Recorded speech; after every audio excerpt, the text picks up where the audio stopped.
जोरदार तालियों के साथ आप सभी। सर्वप्रथम मां सरस्वती के चरणों में वंदन। मंच पर उपस्थित सभी गणमान्य मंचासीन सदस्य करने जा रहा हूँ, वो है भारत में तकनीकी शिक्षा। ये बहुत ही महत्वपूर्ण विषय है। सर्वप्रथम हमें जानना होगा कि तकनीकी और विज्ञान में क्या संबंध है। जो भी शोध आविष्कार हम पढ़ रहे हैं और उसका उपयोग करना, अगर पढ़ रहे हैं तो विज्ञान है, अगर उसका उपयोग हो रहा है तो वही तकनीकी है। हमारे जीवन को आसान करने के लिए जिस चीज की आवश्यकता है वो है तकनीकी। इसलिए हमें नैतिक शिक्षा के बाद सर्वप्रथम तकनीकी शिक्षा के ओर आगे बढ़ना चाहिए, क्योंकि उसी में हमारे देश, हमारे राष्ट्र का विकास निहित है। जैसा कि हमने देखा, हमारे पूर्व काल में, वैदिक काल में विमान भी हुआ करते थे और शब्दवेदी बाण भी हुआ करते थे, जिसे आज की तारीख में एरोप्लेन, एरोडायनेमिक्स और मिसाइल टेक्नोलॉजी बोला जाता है। अर्थात पूर्व में हमारा देश, हमारा राष्ट्र बहुत विकसित था, जो आज के परिप्रेक्ष्य में इतना विकसित नहीं है। इसका जो मूल कारण है वह है जागरूकता।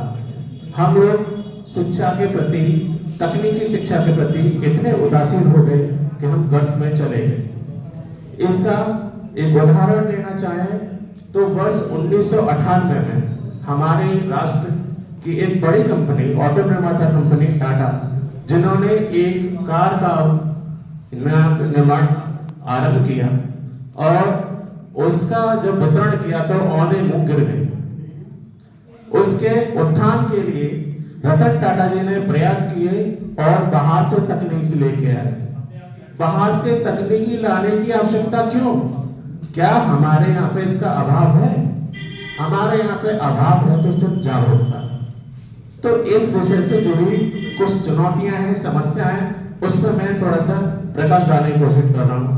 जो पहली चुनौती है वो है भाषा माध्यम।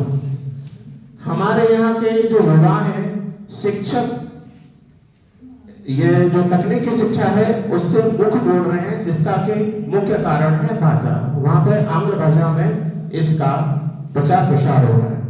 उन्हें पढ़ने में दिक्कत आ रही है, वो विमुख हो रहे हैं, वो आध्यात्मिक ओर जा रहे हैं, आर्ट्स के जो विषय हैं उनकी तरफ जा रहे हैं। तो हमें यहाँ पे भाषा का माध्यम बदलना होगा।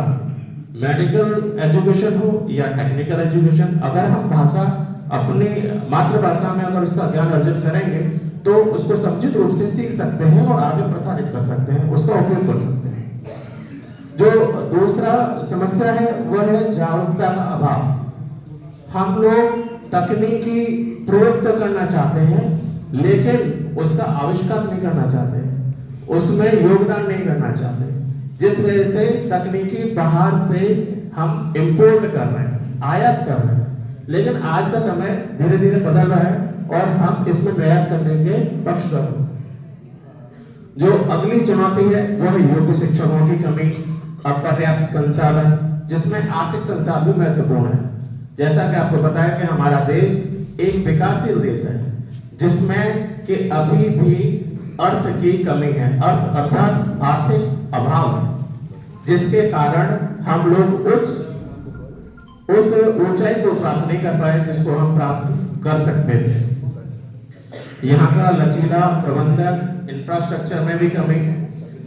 अब जो अगला बिंदु है वो है जो हमारी आबादी है, आधी आबादी अर्थात हमारा महिला वर्ग है, उसका आधा योगदान अभी भी नहीं हो पा रहा है। संकुचित हो गई है महिला वर्ग अपने गृह कार्यों में, अगले अपने आर्ट वाले विषय में, उनका भी अपना आधा योगदान तकनीकी शिक्षा में होना चाहिए, जिससे कि हम अपने राष्ट्र को और उत्थान कर सकें। व्यावसायिक शिक्षा और तकनीकी शिक्षा की ओर हम लोगों ने कदम बढ़ाया है। हमारे स्वतंत्रता उपरांत कई सारे ऐसे कार्यक्रम बनाए गए। राष्ट्रीय आयोग बनाया गया, कोठारी कमीशन, जिन्होंने इस बात का रिकमेंडेशन किया कि हमें 25% जो माध्यमिक विद्यालय है उसमें तकनीकी शिक्षा, व्यावसायिक शिक्षा का ज्ञान देना चाहिए। क्योंकि सर्वप्रथम जो आवश्यकता होती है आज के समय जीवन में, वो जीविकोपार्जन की होती है। तो जीविकोपार्जन के लिए हमें सकुशल होना पड़ेगा। एक किसी विशेष क्षेत्र में सकुशल होंगे तभी हम आय के स्रोत यहाँ पे बना सकते हैं और अपने जीवन को आगे उत्थान कर सकते हैं। शिक्षा उपरांत बेहतर रोजगार न मिलना, ये भी एक मुख्य विषय यहाँ पर समस्या का है। आपने देखा कि हमारे देश में लगभग 2500 इंजीनियरिंग कॉलेज हैं, 1400 हमारी पॉलिटेक्निक है, लगभग 268 इंजीनियरिंग कॉलेज है। हर वर्ष लगभग 15 लाख एक इंजीनियरिंग ग्रेजुएट वहां से निकल रहा है, लेकिन उनकी खपत उतनी यहाँ नहीं है। उन्हें अवसर, समान अवसर नहीं मिल पा रहे हैं, तो उन्हें अवसर भी देने चाहिए। अब हमने शिक्षा क्षेत्र में ही देखा, इतने सारे इंजीनियरिंग ग्रेजुएट अपना प्रशिक्षण, बीटीसी प्रशिक्षण लेके हैं, शिक्षा का कार्य कर रहे हैं, जिन्हें कि इस समय किसी बड़े औद्योगिक क्षेत्र में होना चाहिए।